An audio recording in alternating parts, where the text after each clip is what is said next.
Hello friend, welcome again. In last video we discussed about the causes of famine. Here the main question asked to us, that is, are we responsible for famine? तर मित्रांनो, तुमचं या video सेशनमध्ये स्वागत आहे.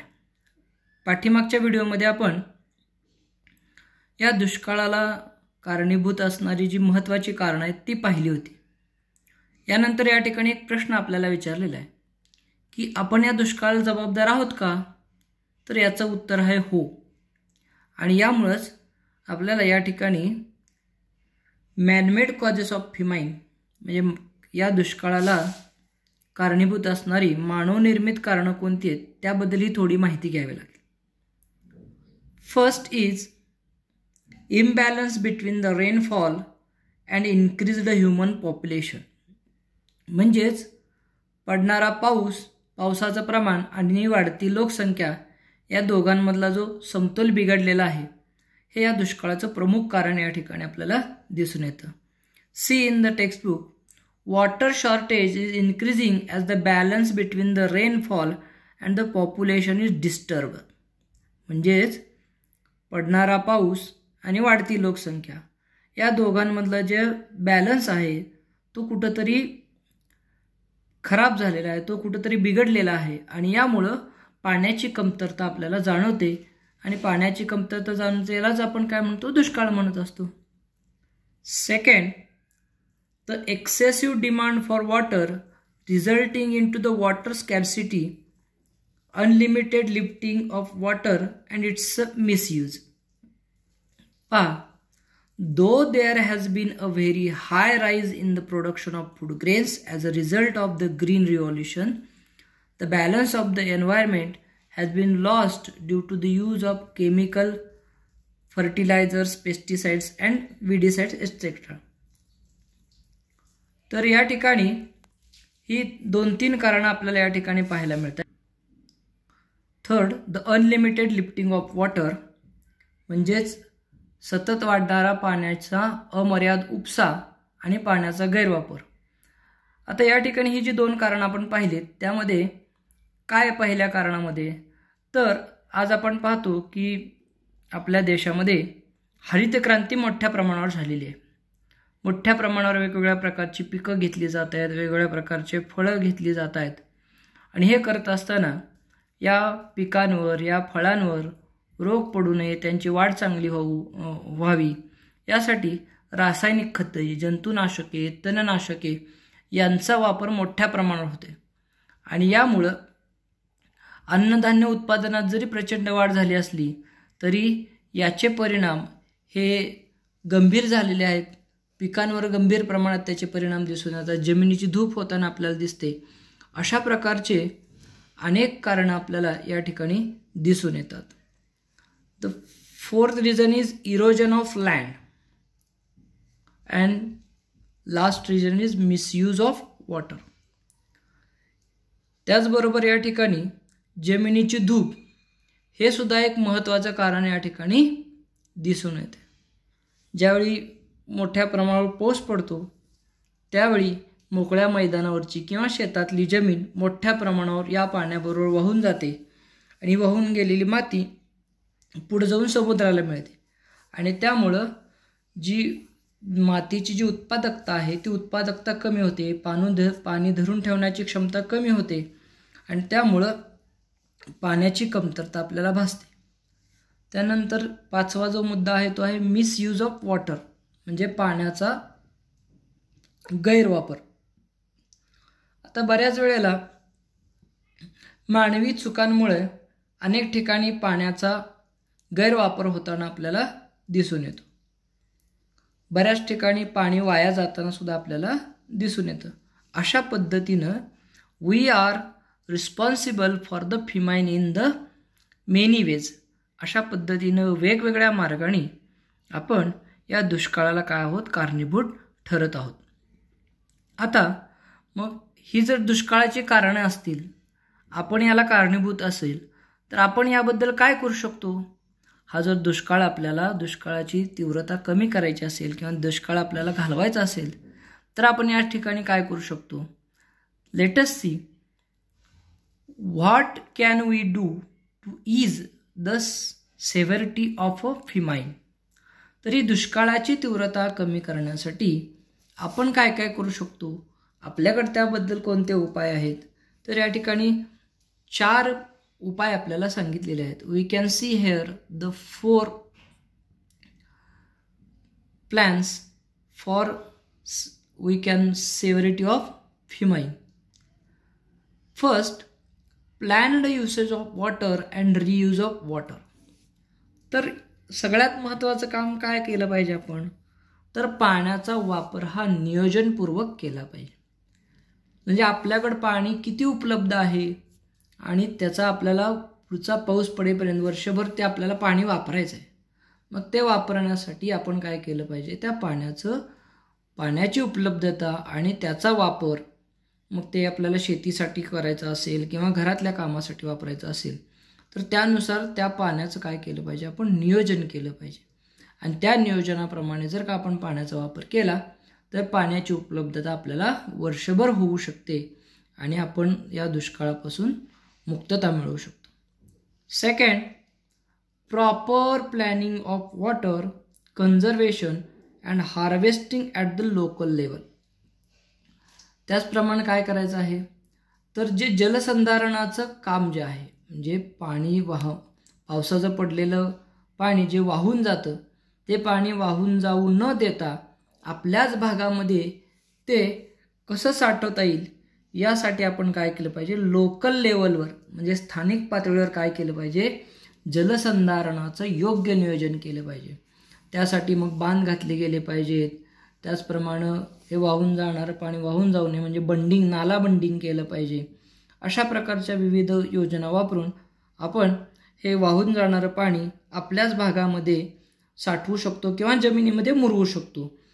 आणि जमिनीमध्ये मुरवलेलं हे पाणी आपण कधीही केव्हाही वापरू शकतो. Third is large scale plantation of trees and prevention of deforestation. त्याचप्रमाणे आपण वर पाहिलं की जमिनीची धूप मोठ्या प्रमाणावर होते आणि ही जमिनीची धूप थांबवण्यासाठी आपल्याला काय केलं पाहिजे की मोठ्या प्रमाणामध्ये वृक्ष लागवड करणं गरजेचं आहे. त्याचप्रमाणे जी जंगलतोड होते आहे म्हणजे डिफॉरेस्टेशन होते तेही थांबवणं गरजेचं आहे. कारण आपल्याला माहिती की एक झाड लावल्यानंतर ते मोठं होण्यासाठी खूप मोठा कालावधी जावा लागतो आणि तेच मोठं झालेलं झाड तोडण्यासाठी किंवा कापण्यासाठी अगदी काही तासामध्ये आपण ते तोडू शकतो, मोडू शकतो. आणि त्यामुळं हा जो तयार होण्याचा कालावधी आणि वापरण्याचा कालावधी यामध्ये खूप तफावत असल्यामुळे आपण काय केलं पाहिजे की वृक्षतोड पण थांबवली पाहिजे आणि त्याचबरोबर मोठ्या प्रमाणात प्लांटेशन पण केलं पाहिजे. या 2 गोष्टी केल्या तर आपण दुष्काळाची तीव्रता कमी करू शकतो.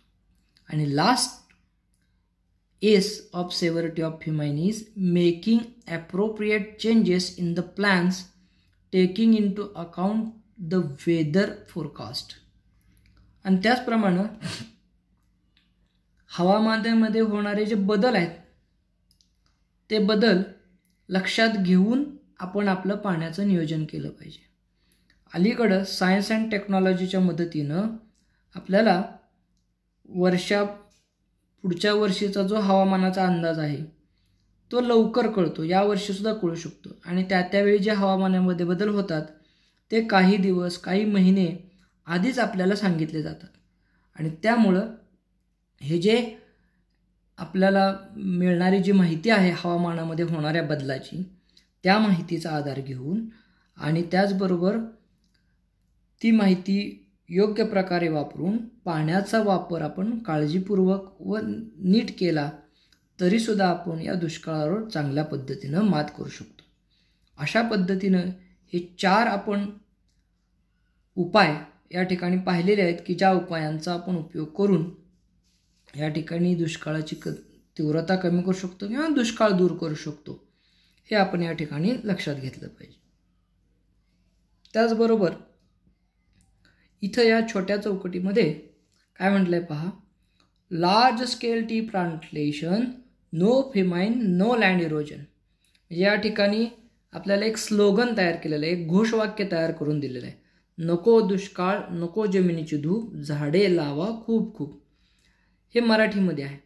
आणि अशा प्रकारची विविध प्रकारची घोषवाक्य तुम्हाला सुद्धा तयार करायला या ठिकाणी सांगितलेली आहेत. याची विद्यार्थ्यांनी नोंद घ्यायची. आणि तुम्हाला या पर्यावरणाच्या, पाण्याच्या बचतीबद्दल, डिझास्टर मॅनेजमेंटबद्दल, आपत्ती वेगवेगळे येणारी जी संकट आहेत, आपत्ती आहेत, त्याच्यापासून बचावाबद्दल आपल्याला वेगवेगळ्या प्रकारची घोषवाक्य तयार करता येतात किंवा आपण बऱ्याच ऐकलेली सुद्धा असतील. तर या घोषवाक्यांची रचना तुम्हाला सुद्धा करायची आहे. आणि परीक्षेमध्ये या भागावरचा एखादा मार्काचा प्रश्न तुम्हाला विचारला जाऊ शकतो की एखादं स्लोगन तयार करा. मग ते भूकंपापासून बचावाचं असेल किंवा एखाद्या नैसर्गिक आपत्तीपासून बचावाचं असेल किंवा शिक्षणाच्या जागृतीबद्दलचं असेल.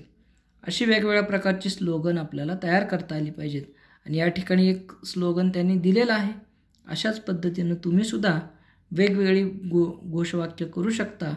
आणि ज्यावेळी आपल्या शाळेमध्ये किंवा आपल्या गावामध्ये एखादी प्रभात फेरी किंवा रॅली म्हणतो आपण त्याला, ती निघाली की आपण त्या रॅलीमध्ये, या प्रभात फेरींमध्ये या घोषवाक्यांचा उपयोग करू शकतो. आणि लोकांमध्ये या होणाऱ्या ज्या नैसर्गिक आपत्ती असतील किंवा मानवनिर्मित आपत्ती असतील याबद्दल लोकांमध्ये जनजागृती निर्माण करू शकतो. याची सर्व विद्यार्थ्यांनी नोंद घ्यायची आहे.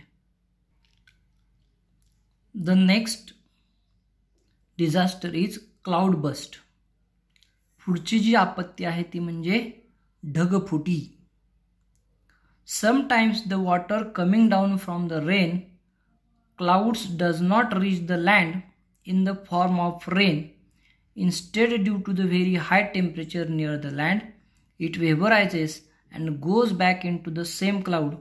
As a result, the amount of vapor in those clouds becomes very high. Due to the rapid condensation, it rains suddenly over a specific and small region at a rate of 100 millimeter per hour or more. This is known as a cloud burst. तर मित्रांनो, या ठिकाणी काही वेळेला काय घडतं की ढगातून खाली आलेलं जे पावसाचं पाणी आहे ते पावसाच्या स्वरूपात जमिनीवर न पडता जमिनीवरचं तापमान जास्त असल्यामुळं त्याची वाफ होते आणि ती वाफ पुन्हा त्या ढगामध्येच सामावली जाते. आणि त्यामुळं काय होतं की त्या ढगामध्ये वाफेचा साठा अधिक होतो. आणि त्याच वेळी जर का कंडन्सेशन म्हणजे शीघ्र संगणनाची क्रिया जर का त्या ठिकाणी घडली तर त्या विशिष्ट भागामध्ये, छोट्याशा भागामध्ये जवळपास प्रति तास 100 मिलीमीटर एवढा किंवा त्यापेक्षा अधिक प्रमाणात जर पाऊस पडला तर याला आपण ढगफुटी असं म्हणतो. दुसऱ्या भाषेत सांगायचं झालं तर cloud burst means very heavy rains as if a cloud has burst. म्हणजेच ढग फुटल्याप्रमाणे मुसळधार येणारा पाऊस म्हणजेच ढगफुटी होय. आणि ही ढगफुटी कशी होते तर एकाच्या छोट्याशा भूभागावर मोठ्या प्रमाणात म्हणजे जवळपास प्रति तास 100 मिलीमीटरपेक्षा एवढी किंवा त्याच्याही पेक्षा जास्त पाऊस जर का एखाद्या विशिष्ट ठराविक भागामध्ये पडत असेल तर त्यालाच आपण ढगफुटी किंवा क्लाउड बस्ट असं म्हणतो. There are some incidents of cloud burst are given here in Ladakh on the 6th August 2010 and in Mumbai in our state Maharashtra 26th August 2005. We can see the disaster like a cloud burst.